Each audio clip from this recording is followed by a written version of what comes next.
ವಿದ್ಯುತ್ ದರ ಸೇರಿದಂತೆ ಸ್ಟಾಂಪ್ ಡ್ಯೂಟಿ, ಎಕ್ಸೈಸ್ ಡ್ಯೂಟಿ ಈ ಸೇರಿದಂತೆ 16 ವಿವಿಧ ಅಗತ್ಯ ವಸ್ತುಗಳ ಬೆಲೆ ಏರಿಕೆ ಮಾಡಿದ್ದಾರೆ. ಅಂದರೆ ಬೆಲೆ ಏರಿಕೆ ಮಾಡೋಕ್ಕೆ ಇವರು ಸರ್ಕಾರ ಬಂದಿದ್ದ? ಸಂಬಳ ಕೊಡೋ ಯೋಗ್ಯತೆ ಇಲ್ಲ, ಅಭಿವೃದ್ಧಿ ಮಾಡೋ ಯೋಗ್ಯತೆ ಇಲ್ಲ, ಗ್ಯಾರಂಟಿ ಹಣನೂ ಕೊಡೋಕ್ಕಾಗಲ್ಲ. ಅಂದರೆ ನೀವ್ಯಾಕಿದ್ದೀರಿ ಅಧಿಕಾರದಲ್ಲಿ? ಜನರಿಗೆ ಮೋಸ ಮಾಡೋದಕ್ಕೆ ಹೇಳಿದ್ರಾ? ಬೇಕಾ ಬೇಡವಾ ಅಂತ? ಕಾಕಾ ಪಾಟೀಲ್ ನಿನಗೂ ಫ್ರೀ, ಇದೇನು ಮೋಸ ಮಾಡೋಕ್ಕೆ ಹೇಳಿದ್ದು? ಈ ಸರ್ಕಾರ ಪಾಪರಾಗಿದೆ ಅನ್ನೋದು ಭಾಳ ಸ್ಪಷ್ಟ. ಕಾಂಗ್ರೆಸ್ ಆಡಳಿತಕ್ಕೆ ಬರೋದಕ್ಕೆ ಮುಂಚೆ ಕರ್ನಾಟಕ ದೇಶದ 3ನೇ ಅತಿ ದೊಡ್ಡ ಆರ್ಥಿಕ ಶಕ್ತಿಯಾಗಿತ್ತು. ಈಗ 10ನೇ ಸ್ಥಾನಕ್ಕೆ ಹೋಗಿದೆ. ಒರಿಸ್ಸಾದಕ್ಕಿಂತ ಹಿಂದೋಗಿದೆ. ನಮ್ಮ SGDP ಅಂದರೆ ಸ್ಟೇಟ್ GDP ಒರಿಸ್ಸಾಕ್ಕಿಂತ ಹಿಂದೋಗಿದೆ. ಇದು ಸರ್ಕಾರದ ಪರಿಸ್ಥಿತಿ. ಸರ್ಕಾರದಷ್ಟೆಲ್ಲ ವೈಫಲ್ಯಗಳಾಗ್ತಾ ಇದ್ದಾರೆ. ಪ್ರತಿಪಕ್ಷವಾಗಿ ಬಿಜೆಪಿ ಕೂಡ ಒಂದು ಹೋರಾಟ ಆಗಲಿ, ಆ ರೀತಿಯ ಬಂಧಿಸುವಂಥ ಪ್ರಯತ್ನಗಳನ್ನಾಗಲಿ, ತಾರ್ಕಿಕ ಹಂತಕ್ಕೆ ತೆಗೆದುಕೊಂಡು ಹೋಗುವಂಥದ್ದಾಗಲಿ ಜನಪರವಾಗಿ ಧ್ವನಿ ಎತ್ತಬೇಕಲ್ಲ ಸರ್? ಧ್ವನಿ ಎತ್ತೋದ್ರೊಳಗೆ ಹಿಂದೆ ಬಿದ್ದಿಲ್ಲ. ಇನ್ನಷ್ಟು ಪರಿಣಾಮಕಾರಿಯಾಗಿ ಧ್ವನಿ ಎತ್ತೋ ಅವಶ್ಯಕತೆ ಇದೆ. 21ನೇ ತಾರೀಕು ಇದಕ್ಕಾಗಿಯೇ ಸನ್ಮಾನ್ಯ ರಾಜ್ಯಾಧ್ಯಕ್ಷರು ಮತ್ತು ವಿಪಕ್ಷ ನಾಯಕರುಗಳ ಜೊತೆಯಲ್ಲಿ ಪ್ರಮುಖ ಶಾಸಕರುಗಳು ಸೇರ್ತಾ ಇದ್ದೀವಿ. ವಿಧಾನ ಸಭೆ ಮತ್ತು ವಿಧಾನ ಪರಿಷತ್ನಲ್ಲಿ ಸರ್ಕಾರದ ವೈಫಲ್ಯವನ್ನು ಪರಿಣಾಮಕಾರಿಯಾಗಿ ಪ್ರತಿಬಿಂಬಿಸೋದಕ್ಕೆ ನಾವು ವಿಷಯವನ್ನು ಎತ್ಕೊಳ್ತೀವಿ. ಹಿಂದಕ್ಕೆ ಹೋಗೋ ಪ್ರಶ್ನೆ ಇಲ್ಲ. ಕುಂಭಮೇಳದ ನದಿ ನೀರು ಸ್ನಾನಕ್ಕೆ ಯೋಗ್ಯ ಅಲ್ಲ, ಕೇಂದ್ರದ ಮಾಲಿನ್ಯ ನಿರ್ಮಾಣ 45ರಿಂದ 50 ಕೋಟಿ ಜನ ಹೋಗಿ ಸ್ನಾನ ಮಾಡಿ ಬಂದಿದ್ದಾರೆ. ಅವ್ರು ಯಾವ ದೃಷ್ಟಿಯಲ್ಲಿ ಹೇಳ್ತಿದ್ದಾರೋ ಗೊತ್ತಿಲ್ಲ. ಇದು ಭಾವನೆಗಳ ಪ್ರಶ್ನೆ ಇದೆ. ಹರಿಯೋ ನದಿಗೆ ದೋಷ ಇರಲ್ಲ ಅಂತ ನಮ್ಮ ಹಿರಿಯರು ತಲೆತಲಾಂತರದಿಂದ ನಂಬ್ಕೊಂಡು ಬಂದಿರುವಂಥ ಸಂಗತಿ. 45-50 ಕೋಟಿ ಜನ, ಅದರಲ್ಲಿ ವಿಜ್ಞಾನಿಗಳು, ರಾಜಕೀಯ ನೇತಾರರು, ಸಾಧು ಸಂತರು ಸೇರಿದಂತೆ ಜನಸಾಮಾನ್ಯರು ಅಲ್ಲಿಗೆ ಹೋಗಿ ಬಂದಿದ್ದಾರೆ. ಅಲ್ಲಿಗೆ ಹೋಗಿ ಸಂಗಮದಲ್ಲಿ ಸ್ನಾನ ಮಾಡಿ ಬಂದಿದ್ದಾರೆ ಅಂತ ಹೇಳಿದ್ರೆ ಆ ಪವಿತ್ರವಾಗಿರೋ ಭಾವನೆ ಇದೆಯಲ್ಲ, ಅದನ್ನು ಯಾವ ಪ್ಯಾರಾಮೀಟ್ರಲ್ಲೂ ಅಳೆಯೋಕ್ಕಾಗಲ್ಲ. ಭಾವನೆಯ ಪವಿತ್ರತೆ ಇದೆಯಲ್ಲ, ಅದು ಯಾವ ಪ್ಯಾರಾಮೀಟ್ರಲ್ಲೂ ಸಿಗಲ್ಲ. ಮತ್ತೆ ಯತ್ನಾಳ್ ಅವರು ಸಭೆ ಸೇರಲಿಕ್ಕೆ ಮುಂದಾಗಿದ್ದಾರೆ. ನಾನು ಆಂತರಿಕ ವಿಷಯಗಳ ಬಗ್ಗೆ ಮಾಧ್ಯಮದ ಮುಂದೆ ಹೇಳಿಕೆ ಕೊಡಲ್ಲ ಅಂತ ಭಾಳ ಸರಿನೇ ಹೇಳಿದ್ದೀನಿ.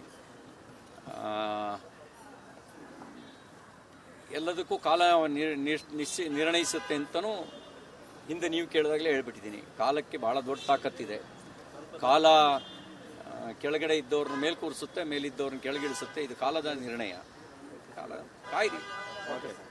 ದರ, ವಿದ್ಯುತ್ ದರ ಸೇರಿದಂತೆ ಸ್ಟಾಂಪ್ ಡ್ಯೂಟಿ, ಎಕ್ಸೈಸ್ ಡ್ಯೂಟಿ ಈ ಸೇರಿದಂತೆ 16 ವಿವಿಧ ಅಗತ್ಯ ವಸ್ತುಗಳ ಬೆಲೆ ಏರಿಕೆ ಮಾಡಿದ್ದಾರೆ. ಅಂದರೆ ಬೆಲೆ ಏರಿಕೆ ಮಾಡೋಕ್ಕೆ ಇವರು ಸರ್ಕಾರ ಬಂದಿದ್ದ? ಸಂಬಳ ಕೊಡೋ ಯೋಗ್ಯತೆ ಇಲ್ಲ, ಅಭಿವೃದ್ಧಿ ಮಾಡೋ ಯೋಗ್ಯತೆ ಇಲ್ಲ, ಗ್ಯಾರಂಟಿ ಹಣನೂ ಕೊಡೋಕ್ಕಾಗಲ್ಲ. ಅಂದರೆ ನೀವ್ಯಾಕಿದ್ದೀರಿ ಅಧಿಕಾರದಲ್ಲಿ? ಜನರಿಗೆ ಮೋಸ ಮಾಡೋದಕ್ಕೆ ಹೇಳಿದ್ರಾ? ಬೇಕಾ ಬೇಡವಾ ಅಂತ? ಕಾಕಾ ಪಾಟೀಲ್ ನಿನಗೂ ಫ್ರೀ, ಇದೇನು ಮೋಸ ಮಾಡೋಕ್ಕೆ ಹೇಳಿದ್ದು? ಈ ಸರ್ಕಾರ ಪಾಪರಾಗಿದೆ ಅನ್ನೋದು ಭಾಳ ಸ್ಪಷ್ಟ. ಕಾಂಗ್ರೆಸ್ ಆಡಳಿತಕ್ಕೆ ಬರೋದಕ್ಕೆ ಮುಂಚೆ ಕರ್ನಾಟಕ ದೇಶದ 3ನೇ ಅತಿ ದೊಡ್ಡ ಆರ್ಥಿಕ ಶಕ್ತಿಯಾಗಿತ್ತು. ಈಗ 10ನೇ ಸ್ಥಾನಕ್ಕೆ ಹೋಗಿದೆ. ಒರಿಸ್ಸಾದಕ್ಕಿಂತ ಹಿಂದೋಗಿದೆ. ನಮ್ಮ SGDP ಅಂದರೆ ಸ್ಟೇಟ್ GDP ಒರಿಸ್ಸಾಕ್ಕಿಂತ ಹಿಂದೋಗಿದೆ. ಇದು ಸರ್ಕಾರದ ಪರಿಸ್ಥಿತಿ. ಸರ್ಕಾರದಷ್ಟೆಲ್ಲ ವೈಫಲ್ಯಗಳಾಗ್ತಾ ಇದ್ದಾರೆ. ಪ್ರತಿಪಕ್ಷವಾಗಿ ಬಿಜೆಪಿ ಕೂಡ ಒಂದು ಹೋರಾಟ ಆಗಲಿ, ಆ ರೀತಿಯ ಬಂಧಿಸುವಂಥ ಪ್ರಯತ್ನಗಳನ್ನಾಗಲಿ, ತಾರ್ಕಿಕ ಹಂತಕ್ಕೆ ತೆಗೆದುಕೊಂಡು ಹೋಗುವಂಥದ್ದಾಗಲಿ ಜನಪರವಾಗಿ ಧ್ವನಿ ಎತ್ತಬೇಕಲ್ಲ ಸರ್? ಧ್ವನಿ ಎತ್ತೋದ್ರೊಳಗೆ ಹಿಂದೆ ಬಿದ್ದಿಲ್ಲ. ಇನ್ನಷ್ಟು ಪರಿಣಾಮಕಾರಿಯಾಗಿ ಧ್ವನಿ ಎತ್ತೋ ಅವಶ್ಯಕತೆ ಇದೆ. 21ನೇ ತಾರೀಕು ಇದಕ್ಕಾಗಿಯೇ ಸನ್ಮಾನ್ಯ ರಾಜ್ಯಾಧ್ಯಕ್ಷರು ಮತ್ತು ವಿಪಕ್ಷ ನಾಯಕರುಗಳ ಜೊತೆಯಲ್ಲಿ ಪ್ರಮುಖ ಶಾಸಕರುಗಳು ಸೇರ್ತಾ ಇದ್ದೀವಿ. ವಿಧಾನ ಸಭೆ ಮತ್ತು ವಿಧಾನ ಪರಿಷತ್ನಲ್ಲಿ ಸರ್ಕಾರದ ವೈಫಲ್ಯವನ್ನು ಪರಿಣಾಮಕಾರಿಯಾಗಿ ಪ್ರತಿಬಿಂಬಿಸೋದಕ್ಕೆ ನಾವು ವಿಷಯವನ್ನು ಎತ್ಕೊಳ್ತೀವಿ. ಹಿಂದಕ್ಕೆ ಹೋಗೋ ಪ್ರಶ್ನೆ ಇಲ್ಲ. ಕುಂಭಮೇಳದ ನದಿ ನೀರು ಸ್ನಾನಕ್ಕೆ ಯೋಗ್ಯ ಅಲ್ಲ, ಕೇಂದ್ರದ ಮಾಲಿನ್ಯ ನಿರ್ಮಾಣ 45ರಿಂದ 50 ಕೋಟಿ ಜನ ಹೋಗಿ ಸ್ನಾನ ಮಾಡಿ ಬಂದಿದ್ದಾರೆ. ಅವ್ರು ಯಾವ ದೃಷ್ಟಿಯಲ್ಲಿ ಹೇಳ್ತಿದ್ದಾರೋ ಗೊತ್ತಿಲ್ಲ. ಇದು ಭಾವನೆಗಳ ಪ್ರಶ್ನೆ ಇದೆ. ಹರಿಯೋ ನದಿಗೆ ದೋಷ ಇರಲ್ಲ ಅಂತ ನಮ್ಮ ಹಿರಿಯರು ತಲೆತಲಾಂತರದಿಂದ ನಂಬ್ಕೊಂಡು ಬಂದಿರುವಂಥ ಸಂಗತಿ. 45-50 ಕೋಟಿ ಜನ, ಅದರಲ್ಲಿ ವಿಜ್ಞಾನಿಗಳು, ರಾಜಕೀಯ ನೇತಾರರು, ಸಾಧು ಸಂತರು ಸೇರಿದಂತೆ ಜನಸಾಮಾನ್ಯರು ಅಲ್ಲಿಗೆ ಹೋಗಿ ಬಂದಿದ್ದಾರೆ. ಅಲ್ಲಿಗೆ ಹೋಗಿ ಸಂಗಮದಲ್ಲಿ ಸ್ನಾನ ಮಾಡಿ ಬಂದಿದ್ದಾರೆ ಅಂತ ಹೇಳಿದ್ರೆ ಆ ಪವಿತ್ರವಾಗಿರೋ ಭಾವನೆ ಇದೆಯಲ್ಲ, ಅದನ್ನು ಯಾವ ಪ್ಯಾರಾಮೀಟ್ರಲ್ಲೂ ಅಳೆಯೋಕ್ಕಾಗಲ್ಲ. ಭಾವನೆಯ ಪವಿತ್ರತೆ ಇದೆಯಲ್ಲ, ಅದು ಯಾವ ಪ್ಯಾರಾಮೀಟ್ರಲ್ಲೂ ಸಿಗಲ್ಲ. ಮತ್ತೆ ಯತ್ನಾಳ್ ಅವರು ಸಭೆ ಸೇರಲಿಕ್ಕೆ ಮುಂದಾಗಿದ್ದಾರೆ.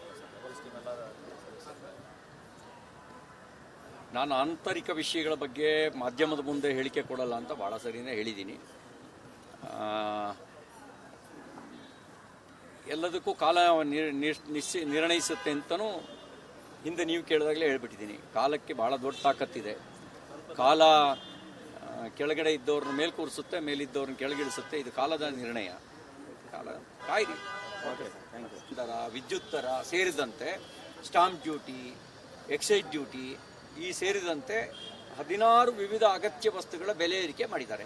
ಅಂದರೆ ಬೆಲೆ ಏರಿಕೆ ಮಾಡೋಕ್ಕೆ ಇವರು ಸರ್ಕಾರ ಬಂದಿದ್ದ? ಸಂಬಳ ಕೊಡೋ ಯೋಗ್ಯತೆ ಇಲ್ಲ, ಅಭಿವೃದ್ಧಿ ಮಾಡೋ ಯೋಗ್ಯತೆ ಇಲ್ಲ, ಗ್ಯಾರಂಟಿ ಹಣನೂ ಕೊಡೋಕ್ಕಾಗಲ್ಲ. ಅಂದರೆ ನೀವ್ಯಾಕಿದ್ದೀರಿ ಅಧಿಕಾರದಲ್ಲಿ? ಜನರಿಗೆ ಮೋಸ ಮಾಡೋದಕ್ಕೆ ಹೇಳಿದ್ರಾ? ಬೇಕಾ ಬೇಡವಾ ಅಂತ?